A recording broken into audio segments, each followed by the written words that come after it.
Pour faire un chapelet, il vous faut 53 petites perles, 6 grosses perles, une croix, une cordelette et le petit instrument magique, le couteau-tige.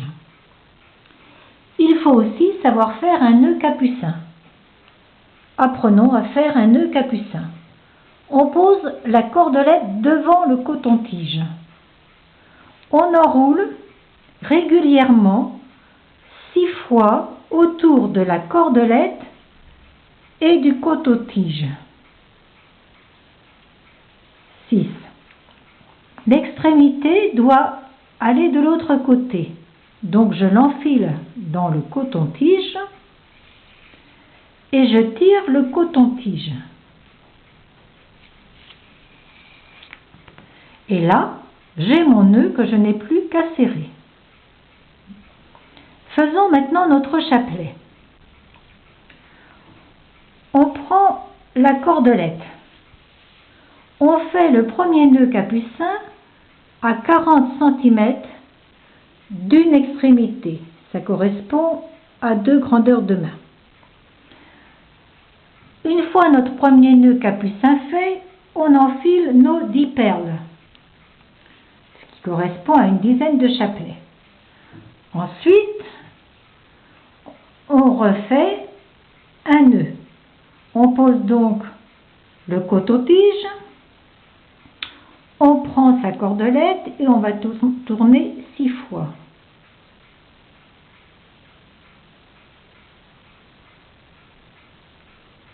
Autour de la cordelette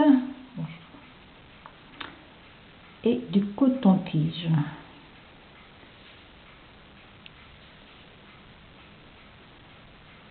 3, 4, 5 et 6.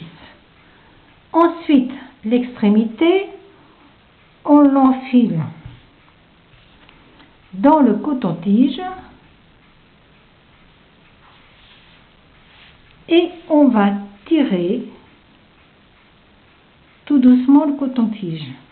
Ensuite, on va approcher le nœud le plus possible des perles pour le serrer le plus possible et que le chapelet soit bien solide. Et il n'est pas formidable. Ça y est. Voilà.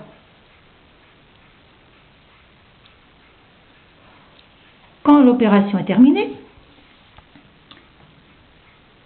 on met une grosse perle, on refait un nœud capucin, on remet 10 petites perles et ainsi de suite pendant 5 dizaines. Quand les 5 dizaines sont faites, on passe les 2 fils dans une grosse perle, ce qui ferme le chapelet.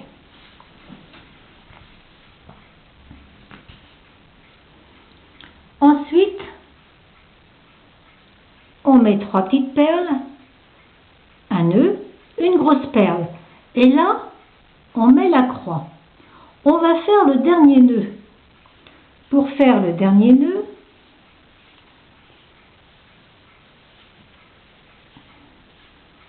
on prend son coton-tige toujours. Et là, c'est un petit peu difficile. Je ne sais pas si on verra très bien. On met on reprend son fil et on va tourner vers la croix.